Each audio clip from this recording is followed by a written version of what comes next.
So just going to spend like 15-20 minutes talking about this thing called resilience. And so Justin's going to jump in and help me bring this to life. And then have time for questions and get some feedback and thoughts from you and find out what else you want to hear about. I think it's a really good point that you made, Justin, that resilience is kind of like the golden thread that underpins so much of well-being, positive psychology, ability to thrive, ability to be our best selves. It's kind of like the foundation, would you say, that sort of underpins everything? Yeah. Well, So, yeah. I mean, I would go even further than that, and I would say that actually it is humanity. So human beings are by definition extraordinarily resilient creatures. You know, if you think that a rough definition of resilience, which I know you're coming to, but more or less it's about adapting to change and dealing with change and finding innovative ways of overcoming challenges. Human beings are extraordinary. So the fundamental principle for me with resilience is this isn't something you need to learn. You are already resilient. We are all already resilient by default. You can't not be resilient. But of course, there are plenty of things that get in the way. And so my work is more about helping people to understand what they can take out of their own way in order to get back in touch with their innate resilience, if you like. So to that extent, it is the art of living. Yeah, I love that. I love that reframing that you've just given there, that, you know, we are already resilient. It's how we further master that skill and turn that up. So I think that's great. I love that. I've put the kind of the academic definition there, just for those that like a bit of academia. I won't sort of spend any time on this, but it's there just to illustrate what this is all about from a kind of psychological point of view.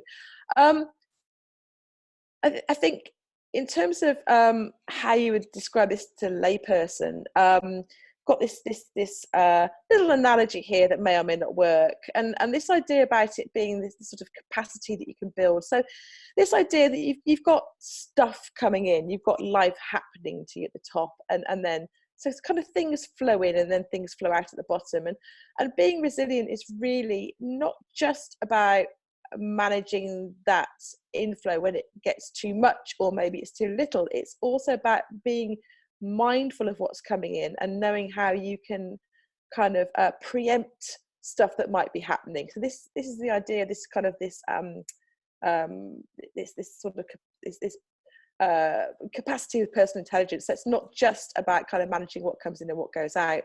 So some people talk about it being bounce back, and yes, it absolutely is that, but it's more than that in terms of, you know, once you become mindful about the opportunity to build your resilience, you know, it's not just about responding in the moment, it's about how you kind of build it for future occasions as well. So it is this kind of idea of something that you can develop and build. It isn't fixed. It isn't like, well, I'm not very resilient, that's it, I don't cope very well. Absolutely can be mindful and kind of build on this. So that's why I put that diagram in there. Hopefully I've explained that okay. Justin, anything you want to add to that? Does that make sense? Yeah, it makes a lot of sense to me, and I like the way you're describing it in resilience in two capacities. Because sometimes I talk about it as being, when I'm running courses, as being there are certain things that you can do to help your reactive resilience. So that, you know, when the stuff hits the fan, what you do in that moment will define your experience, how you experience that situation.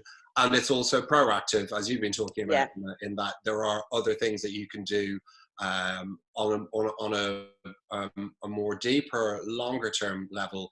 And that's about how you interact with the world. So it works on both of those aspects, if you like. Absolutely. That's a really good way to think about it. So yeah, talking about that, you know, we look at this in terms of, you know, short-term strategy, recovery strategy, and long-term strategies. And short-term strategies are the here and now. As you said, the proverbials hit the fan. You know, oh, what do I do? Something awful's happened or is happening to me. How do I react to that? So it is reactive, as you say. How do I put the executive brain back in control? How do I give myself quick relief in the moment? So we're just going to talk through some really simple things you can do in that situation. And then there are the recovery strategies. Actually, I have the self-awareness to realize that I'm not really coping that well at the moment. I'm not feeling massively resilient. Things are really getting to me. I can feel myself starting to kind of dip. How do I pull myself back up? How do I respond to that? And then there's a long-term strategy, which is actually, the realization that I can build mastery and resilience. I don't have to wait until something goes wrong to try to fix it, which is the kind of stuff on the left-hand side. Actually, I can start to be mindful and do some stuff here and now, which will proactively build my resilience. So when I am in that situation in the future, where I need to either, recover or react to something very quickly, I've built that muscle. I've built that resilience muscle, and I can respond to that. And I've changed the way that I would respond to that. Yeah. I think that's a really helpful way of looking at the three aspects, Emma. And you've reminded me of one of the things I love about resilience research and about exploring how that can be put into practice on a practical level is how counterintuitive so much of the research results are. So, if you think, I had this image of a resilient person, if I was to represent that, visually, that would be, someone alone on the top of a mountain, withstanding the wind and the rain. Doesn't matter what life throws at me, I'm like a rock, I'm like an oak. And it's actually completely the opposite. So what you discover when you dig in is a key quality, and I love this, of resilient people is their ability to acknowledge their own vulnerability, which speaks to what you were just talking about there, Emma, and also to articulate that vulnerability and to ask for help. And I really like that because, when people say, oh, you should be more resilient, or I need to be more resilient, they usually mean I need to toughen up, or I need to be more persistent, or show more grit. And that's not the same thing as being resilient. Persistence and grit are great, but they are different qualities. Resilience is a much softer, it's a much more flexible quality. And inherent in resilience is this sense of vulnerability. It's really, really key. And when I talk to people about that, they seem to find that quite reassuring. It's like, no, you don't have to be a superhero. Take that cape off, actually. Yeah. More Clark Kent and less Superman, if you like. That's really interesting. I've never really reflected on that. You're right. The kind of the word in itself has lots of connotations, isn't it? Being really resilient. It does feel like strong and fighting fit. And you're absolutely right. It is about kind of vulnerability and asking for help. So yeah. Okay. So right. Well, as I said, we wanted to make these sessions really practical, and there is a whole body of science that sits behind the stuff we're going to talk about, and we can share some of that with you. And if you want more references, I can, academic background, I can send you references so I'm blue in the face. But we wanted to make it really super practical, to give you some tips right here and now. So, immediate impact technique. So something's happened right here, right now. How do you go about putting the executive brain back in control? How do you kind of cope and manage with this? And as with a lot of psychology and neuroscience, the answers are often kind of really blindingly obvious. People say, is that it? But, there isn't kind of a special kind of, sort of magic behind the scenes. Often the answers are dead obvious. And first one is breathe. You can, really, Emma? Breathe? That sounds really obvious. But I can't stress enough, how much the impact of just, if you're in the moment and something is going on and you feel yourself, spiraling out of control, just focusing on taking some deep breaths will absolutely have a positive impact on your situation. And it isn't, I'm not being flippant here when I say breathe. There is some really strong kind of neuroscience that explains why this is. And, the connections, this sounds again really obvious, but the connections between our behavior and our brain are much better understood than they have been previously. For example, if you smile, it tricks your brain to thinking that you're happy, and your brain releases dopamine and oxytocin. So it's kind of actually the way we behave, our brain says, oh, okay, you're happy. And if we start to breathe more deeply, it essentially kind of tricks our brain, our amygdala, which is responsible for the fight-flight mechanism, thinks, oh, okay, you're breathing slowly, it's bringing your heart rate down, you're in control, I don't need to trigger that fight-flight response. So it kind of tricks the brain thinking that we're in control. So just the very nature of doing something like deep breathing actually has a kind of profound effect on our brains. So breathe deeply. And when we do this kind of training in real life, when we demonstrate this, we actually get someone to volunteer to come up to the front of the classroom or the training room, and we hook them up to some stuff, and they can see on the big screen their heart rate. And because they're dead nervous at the front of the training room, their heart rate's through the roof. And as we're talking about this stuff, we ask them just to focus on a little app that shows kind of when they need to take an in breath and when they need to take an out breath, and it helps to regulate give them coherence to their breathing. And as they're doing this, they're just really focusing on their breathing, and you can see the heart rate just come down really beautifully. So you can actually demonstrate this in a live environment, which I love because it's really powerful. So breathe is an obvious one. Anything to add to that, Justin? Other than to say that I'm exactly the same as you. I quite often, right at the beginning of the day, I like to do a thing called, well, what if the fire alarm went off now? So I say, like, just in case the fire alarm does go off now and we all leave the room and we don't get to do the rest of the course, I can tell you the one thing you need to know right now, that is breathing. So everything else from this point that I talk about is of lesser importance than breathing. It is that fundamental. And like you, it's like, that's unfortunately, it's not very sexy or jazz hands, just that's what it is. Yeah. But just to add a brief note about breathing, because I know you want to keep moving through the slides. But so again, breathing for me, there's a lovely counterintuitive aspect to breathing. Is we're always told in breathing, take a deep breath. Now, of course, if you are in a panic state and your fight or flight response is stimulated, you are already in panicked, shallow breathing. So if you take a deep breath, that's the worst thing you can do, actually. You think if you're stressed and then you take a deep breath, you're just more stressed. So what I would say to people is the opposite, is to breathe out. Take a deep breath out. So it's everything. Anyone who's watching, who's done yoga or Pilates or singing or indeed been through childbirth classes, either as a participant or accompanying them, it's all about the power of the out breath. So I always say to people, forget the traditional advice of taking a deep breath in. Just think about each time you breathe out, just allowing your diaphragm to squeeze a little bit more air out each time, gently. And it's a little bit like you're applying the brake to a speeding car, ever so slow. You don't want to jam on the brake because it causes a shock. So that's my tuppence worth on breathing. No, that's really helpful. That's really helpful. It's giving it a bit more flavour. Brilliant. Thank you for that. Stop. This is the kind of again, really obvious stuff from a psychologist here, but just to sort of stop and not try to fix, not try to do, just to stop what you're doing and just focus on that breathing. And solution focused approach. So as you're coming out of the immediate impact, so you're kind of not in complete panic, as you're coming out and you start to get that kind of rational brain kicking back in, a bit of reframing can really help. So something I'm sort of talking about a lot is, reframing I'm stuck at home to I'm safe at home, for example. Just start to, this is something that happens a little bit further down the line. So there's some tips there in terms of immediate impact. Recovery strategy. So this is kind of where, you've realized that you're not necessarily in the best place or in a good place, and you need to do some stuff to really get back to that kind of place of well-being.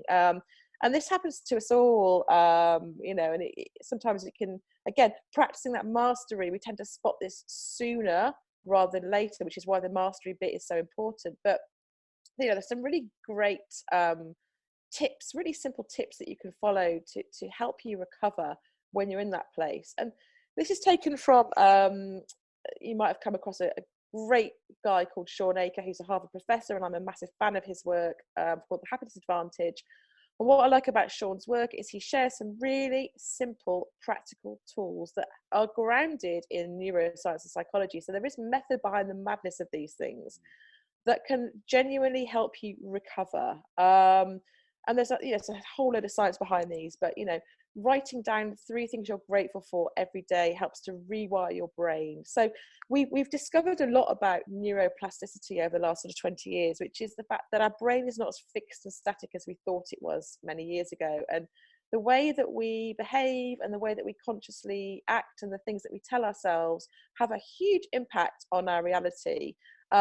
So for example, if we're worrying, which all of us do, and there's no criticism here, but if we're worrying and anxious and we keep going down that route, and it's very easy to go down that route when we're watching the news 24/7, and I keep saying to people to turn the news off, just look at it once a day. But if we're doing that, what happens is, it's a bit like if you go to the gym and you're on the treadmill, and you're kind of building up your physical expertise.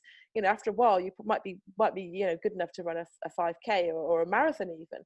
If you're continually focusing on negative stuff and worrying, being anxious, what happens is your brain gets really super good at it. It gets really, really good, and it's this kind of paradox almost, that the more you do that, the better it gets at it, and the more it will notice all the terrible and awful worrying stuff in your environment. So, actively, being grateful for 3 or more things every day starts to kind of build the muscle in your brain that looks for the positive and looks for the good stuff. So this is why this works. It tricks your brain, or not tricks your brain, but it demonstrates to you that there is a balance out there. So it helps to build the connections between the parts of your brain that notice the positive rather than negative. So that's why this sort of stuff works. It isn't just kind of like a mystery or fluffy. There's some really strong neuroscience behind it. Again, journaling is really about kind of raising that self-awareness, and we know self-awareness is critical for well-being.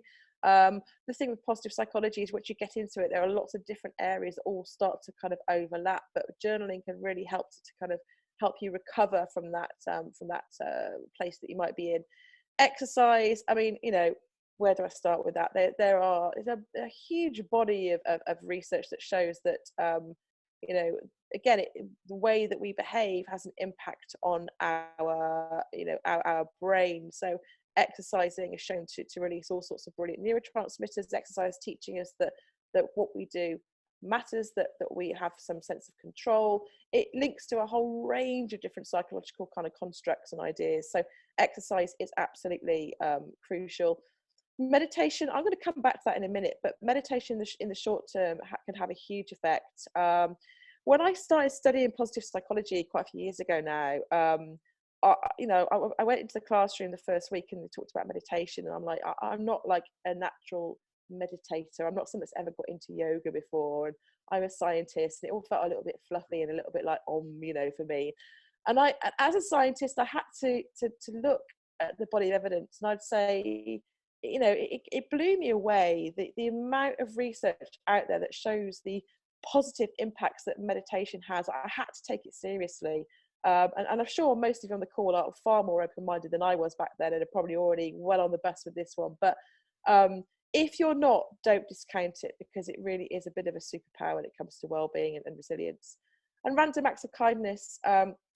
Again, there's a load of stuff that sits underneath this that just shows that again, building those kind of neural pathways by doing good things for other people helps to rewire our brain, helps to actually change the shape of our brain, and it enables us to scan for the positive rather than negative, and that just gives us a little bit of a break when it comes to rebuilding our resilience, because the whole time we're sort of in that place of going, this is all awful, the world's going to end, the fight or flight mode.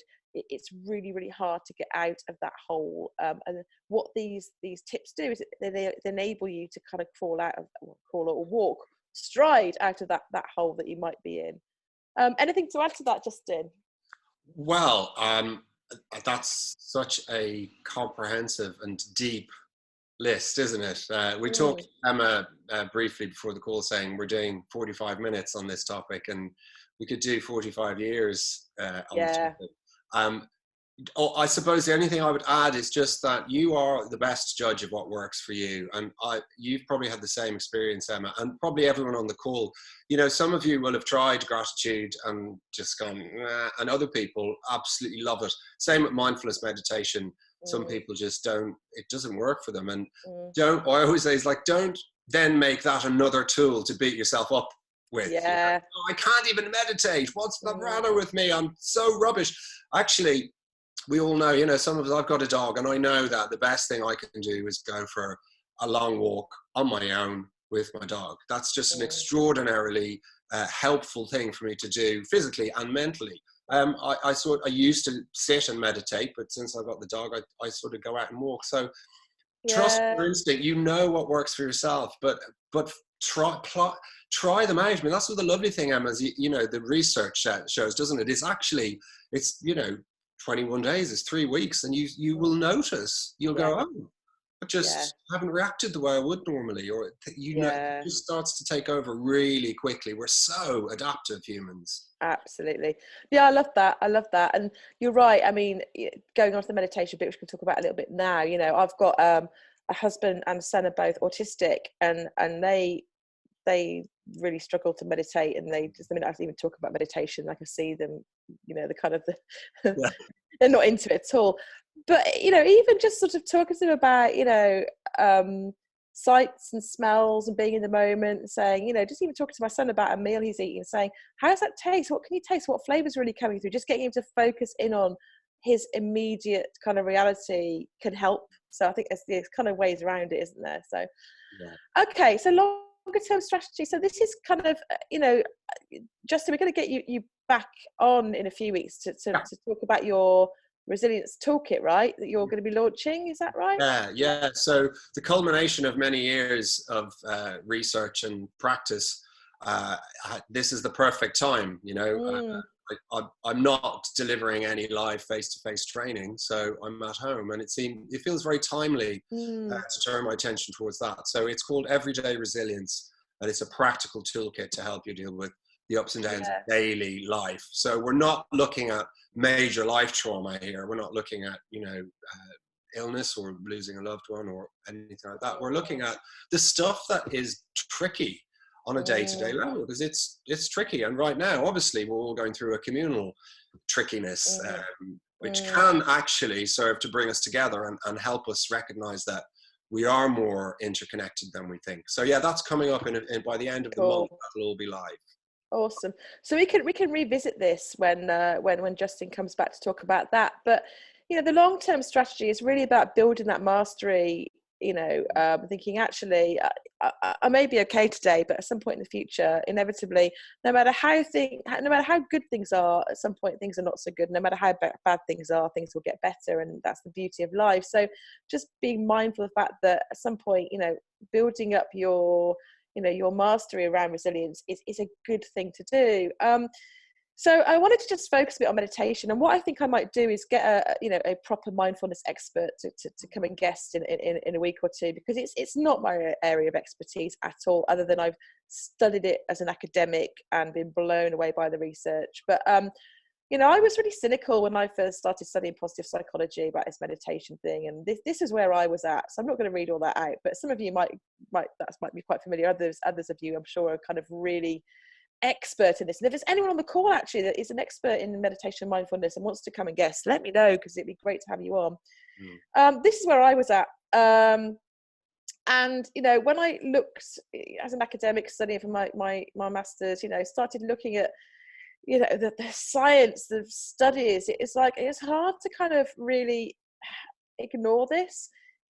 It kind of, meditating, practicing mindfulness kind of impacts pretty much every kind of outcome you'd want to impact. And as I say, there's the science kind of explains why it is the case, in terms of, as I said, that sort of living, focusing on the here and now, tricking in the amygdala that we're not in fight or flight. There's lots of different reasons why mindfulness and meditation works, and I can share all the kind of science with you, and I'm conscious just to kind of just crack on with some questions. But even if you just download Headspace, I would say that in itself can really, really help. And I know when I start to feel like I'm not in a good place, I just think I have the neglecting my Headspace app, and I get back on it, and it really does make a difference. And even to the point that I used to suffer from migraines, not often, but like once or twice a year I get a migraine. It would all start with these crazy bright patterns around my sort of vision, and I find now if I just stick my Headspace app on, within a matter of minutes it's gone. I don't have to take the medication. So just give it a go. Just give it a go is what I'm saying. a way to think of this, I love this quote here. It's not about sitting in fall low, it's about living your life as if it really mattered moment by moment. And I love that quote, because I just thought it's just kind of really resonating with me at the moment. And I've put that kind of snow globe there because I like the analogy, because I say I'm not an expert on mindfulness at all, but the analogy of mindfulness, this idea that our life, we've got this kind of cultural ADHD, we're bombarded by all this stuff's happening, and we're on all the time, everything's going on. And what mindfulness does, it's a bit like a snow globe. We can't kind of see the beautiful, the beautiful sort of landscape in the snow globe because there's a blizzard happening. And what mindfulness does, it just allows us just to sit and allow that snow to settle, so we can see properly and clearly that landscape. And for me, that analogy works. If it works for you, great. If it doesn't, let me know what would work, because I'd love to hear your analogies. But that sort of sums it up for me. So I'd say, top tip here is to really think about how you can do this. And as Justin said, it doesn't have to be sitting down and doing headspace. It can be something as simple as, going out for a walk. If you've got a dog, great. If not, you can borrow one. Or if you hate dogs, then just, without the dog. Just really being in the moment, noticing, smells, sights, the sounds, the weather, there's things that we don't notice day to day. Just kind of really focusing on what's happening in that moment. Okay, so before we get into sort of the questions you might have, as I said, resilience is kind of something that underpins a whole load of other stuff in the world of wellbeing. So, stress, understanding stress for you, understanding your well-being, short-term interventions, recoveries, personal mastery. And what we can do over the coming weeks is we can pick up various of these strands, as Justin says, because we could do whole days on this stuff. So if you want to let us know what would be useful, what you'd like to know more about, then please do via the chat. And thank you for dialing in today. We've got about, checking the time, we've got about sort of almost 10 minutes for any questions, any observations, any feedback. We would absolutely love to hear from you. Whilst people are typing their questions, Justin, any sort of thoughts or final words from you on this massive topic that we've tried to condense into like 20 minutes? Well, I've just noticed a little from Georgina saying it's a helpful message about not feeling guilty about what doesn't work for you. And your next comment, Georgina, about important not to make a list of things you can't do. This speaks absolutely to the heart of solution-focused principles, which Emma mentioned earlier, which again is an absolutely fantastic method. And to summarize, one of the key principles in solutions focus is about where you put your attention. So do you look at the deficit? So are you looking at what you can't do, what you haven't achieved, what went wrong? Or do you turn your focus inwards and look at what you have achieved and what you have done and what you can do and what's working for you in any situation? And it's extraordinary, the change that happens to you when you simply change the direction of your attention. And we live in a society where we're constantly being told to look outside of ourselves. So, I mean, advertising. Apologies if anyone who works in advertising is looking. I love advertisers, but advertising is, largely based on the principle of telling us we need something, we don't have enough.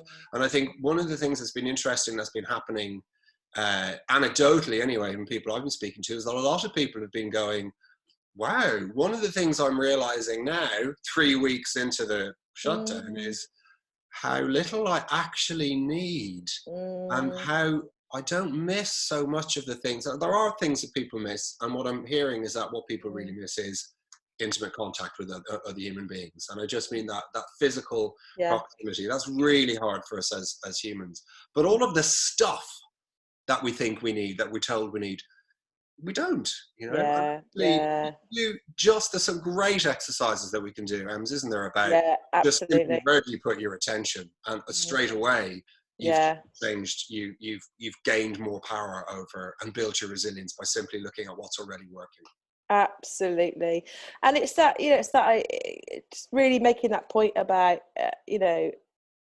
being conscious of it, that it's difficult. I mean, I've got a Fitbit, It's not about the Fitbit, it's about whether I use it or not. And it's one thing kind of telling people to do this stuff, but it's how we can encourage and help people to find the motivation to do these things. And even as a positive psychologist, I let these things go and I think, I've got to get back on it. So I love your point about not beating yourself up and feeling guilty.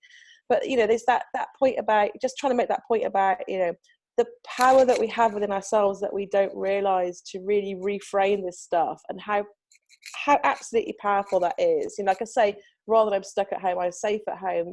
Just that simple reframing can have a huge impact on how you view what's going on, and start to give you that sense of hope and control back in your life. So absolutely. And there are some cool activities we could do perhaps on the next one or the one after to get people thinking about how to reframe and how to appreciative inquiry and best experience kind of activities that can really help with this. So that's a good idea, definitely. We've got any other questions? Katie, got any questions come in? No other questions at the moment, but Amy Hewer has put on a good message saying that there's 2 books that she'd recommend to help with anxiety. So How to Stop Worrying and Start Living, and Feel the Fear and Do It Anyway. So if there's any other good books that people would recommend, again, just feel free to add it into the chat. I think the Chimp Paradox is another good one, actually. Just how you react to certain things. That's another good one. Yeah. Just looping back there, Emma, to what you were talking about. So I'm going to tie together 2 principles of resilience. And so one is this optimism that we've talked about a lot, which is the key feature that emerges from all of the research. So positive mental attitude, optimism, whatever you want to call it. But the second one, and this is again the counterintuitive thing, is rather than thinking of resilient people as being alone, resilient people are people who are connected with others. Absolutely. And you can combine both of those things. So if you choose I always say choose wise counsel. So if you struggle to do that stuff yourself, to reframe yourself, if you have someone on the line or in the room, or however, in your circle, in your sort of circle of trusted advisors, that's the person who, when you're feeling down, you want to give a call, and they'll say, okay, hang on a second, look, what are you making this mean? What else? What's the other ways you could look at this situation? And that's not about being, oh, hey, everything's fine. No, everything isn't fine, but how can you look at the situation in a different light? How can you questioning yourself positively? And it's now more than ever, we need to be careful about who we are inviting into our sphere of influence. Who you go to, choose the right people. We all know we've got some people who are great fun, but terrible advice givers. Don't ask them. Ask the person who's going to hold you to account, but will bolster and support your efforts to be more positive. Yeah, well, that's brilliant advice. I mean, the amount of people I've unfollowed on Facebook over the past 2 weeks for that very reason, because I could feel myself being really affected by what they're posting, what they're saying. And it's like, in real life, I like these people, but online, I'm being impacted by the stuff they're sharing, and I'm just going to unfollow them. And it's just something as simple as that can make a huge difference. So yeah, absolutely. I concur with that, Emma. The other Friday, I went to try and do a food shop, and it was my first attempt, shall we say, at food shopping since the lockdown. And I'm generally seen as this strong person. Your analogy before, Justin, of on the mountain top, Heather's really strong. And I got to the supermarket, and the queue was all over the car park. There was people with all the trolleys 2 meters apart with the masks over their faces. And I'm there going, I can't actually get out of the car here, so I'll drive to the next supermarket, it'll be fine, it'll be much better there. Nope, exactly the same. I drove home and sat on the sofa, and I was like, what just happened? I couldn't actually, my head couldn't process what was going on, and it proper freaked me out, because I didn't expect to react like that. I think that freaked me more than the shoppers with the scarves. Yeah. Getting off Facebook has been the thing that's really helped me. Like, I've logged out of all the apps apart from my phone, but it gets logged off every time. I've unfollowed every single person apart from the couple of people that post wildlife pictures and garden pictures all the time and don't post any politics, because all the have-a-go medical experts sharing the fake news was really messing my head up. And it's just like, when you stop and go, why did that happen? What have I got to do to try and fix that? And I say, Facebook was the thing that I realised was the biggest trigger. It was quite weird. But I liked your statement before, just in the ability, resilience being the ability to acknowledge your own vulnerability, because I was beating myself up for being, why, everybody else can manage to go to the shops. Why can't I? What was wrong with me? And it was weird. It was just weird.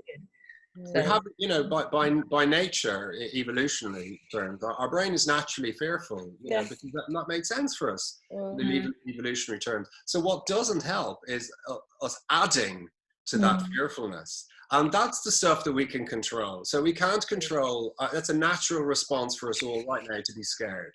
That's totally natural because it's an unknown and we should be a little bit scared. That's healthy. But what isn't healthy is all of the stuff we layer on top, isn't it? You know, and so much of that is subliminal that we absorb through when we're reading. You know, the news is on in the background. We've got this Facebook feed. All of this stuff is just adding to that fearful little monkey on the shoulder. And so when you switch that off, you're turning that you're not adding fuel to the fire, and it just really makes a difference, doesn't it? Yeah, thanks for sharing that, Heather. I really appreciate it. It's a great, you know, I'm sure lots of people can relate to that. And I haven't been shopping. I've made Ted go because I can't face it. So yeah, thanks for sharing that. I'll just add as well, in terms of kind of like from a tech point of view, there's a great little trick. So Facebook and I believe some of the other social media platforms have inbuilt algorithms to kind of churn out the content that it thinks you want to see. So if you're constantly looking for the kind of good news stories, you're always clicking on, you know, cat and dog videos and happy stuff, you're more likely to see things like that come up on your feed as well. So that's something that I try and do is I love all the good news stories. So I'm always clicking on them, sharing them. And actually, as a result, I do see more of that sort of stuff on my timeline now. Yeah. I do like it on Twitter where you can mute and block words. So you don't actually have to unfollow specific people. You can just block words. So you block COVID-19, coronavirus. It's great. It's a beautiful place. Yeah. That's been really helpful. It's Andrew McElwain. Hi, Andrew. Hiya. First of all, thank you for putting this on. I love the format. Actually, it's great. So really appreciate it. I guess some observations from me is I think although it feels as if this has been going on forever, I think most people are still in the process of establishing their new norms, and so we find because those norms, in my understanding of those norms, is that they take the routine decisions for you, but without them, you end up having to take far more decisions than you would normally take, and so things get really tiring. So I think the norms is one thing. I completely agree with taking out the negative stuff. I completely agree. I would just go one step further and say just take a real conscious choice to put something positive in there. You know, whether it's a bike ride, whether it's looking at something green, or whatever it is. And then the final thing, just to say, I think we're going to learn something not just about how technology can help us, but also about techno stress during this period. And we put some stuff together on that at work, and I was surprised how little there was out there, if you see what I mean, that we could build on. Yeah. So this techno stress, I mean, we need to be careful not to get into good IT practice. This is more the other way. You know, this is more the other end of it. It's avoiding it as a threat. Yeah, we struggled to find much that was authoritative on that. Thanks, Andrew. Thanks for sharing that. It's really interesting and great to have you on the call. Thank you. There's really good points there. It'd be good to explore that further, actually, in terms of the tech stress. I could definitely see a bit of a collaboration there, Andrew. So let's take this offline and continue the conversation. But yeah, I think So good to hear that you're also managing to avoid the negative and stay well and stay safe. I didn't say I was managing to avoid the negative. Trying to. Yeah, I'm trying to heal myself here, I think. Yeah. Thank you. Good to hear from you. Thanks for coming along today. Any other questions, Katie? Or are There's another comment from Amy, which is a really interesting one. So, as part of Amy's role, there's an expectation on her to kind of stay up to date with the news and watch the news. But obviously, as a result, that has negative impact. So how do you combat stuff like that? Yeah, I mean, it's not easy, is it? I mean, you know, we sort of say these things, but then real life gets in the way. And I think, you know, completely appreciate that. And there isn't an easy answer. I think the only thing that I would say is just to try to balance it. And it's interesting when you talk about positive psychology, because a lot of people will think that it means you're kind of ignoring the other stuff, and it's not that. It's just saying, actually, reality, there's a yin and a yang to everything, and just trying to make sure you get that balance. So, you know, yes, there's lots of horrific news coming in, but just, you know, being mindful to just pay attention to the stuff that, you know, even something as simple as like the amount of people that recovered from COVID-19, you know, that's, it's just remembering that there's a few stats in there, and the amount of people that recovered is actually amazing. So it's like, that's something good in there. But, you know, I appreciate that everyone's situation is different, and that, you know, some of the things we talk about might not be as simple or easy for some people. So, but yes, good point to raise. Yeah, and just as well, in terms of your question, Amy, about needing for your work to be informed, you know, not all news sources are equal, are they?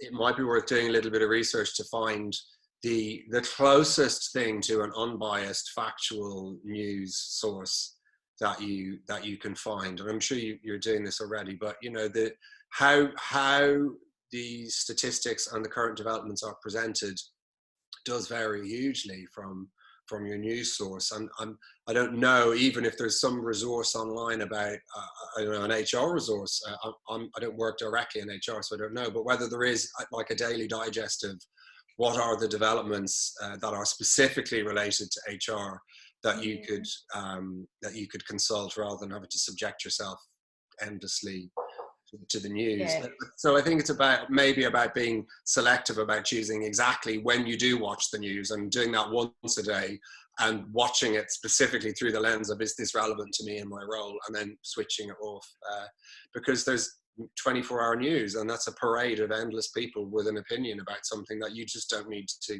know about, basically.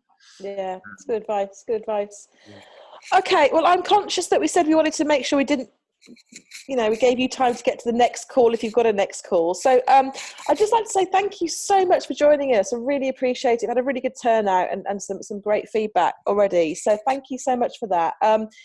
If you want to let us know what you'd like to see in future episodes or get-togethers, whatever you want to call them, let us know, and we can absolutely tailor them to work for you. If you are sat there struggling, get in touch, or get in touch with someone that you know and you trust, as Justin said, someone in your circle that, you know, can give you that support and help. And other than that, thank you, Justin, for being my co-host. I can see the beginning of a beautiful relationship here, I think. Definitely. And thank you for joining us, and enjoy the sun. If you've got sun, you might be dialing in from someone that hasn't got sun. So if you haven't got sun, just enjoy the weather, whatever it is. As my husband always says, he loves the rain, so it's all good. So have a lovely weekend, and we'll see you hopefully next Thursday for our Wellbeing Lunch number 2, where we will be talking about nutrition and the link between what you eat and your brain, and the science is showing some really interesting links there between the gut and the brain. So we'll be talking about that with a special guest, Daniela Exley, who is an expert in all of these things. So join the call if that sounds of interest to you. So thank you very much for joining, and have a lovely day. Bye.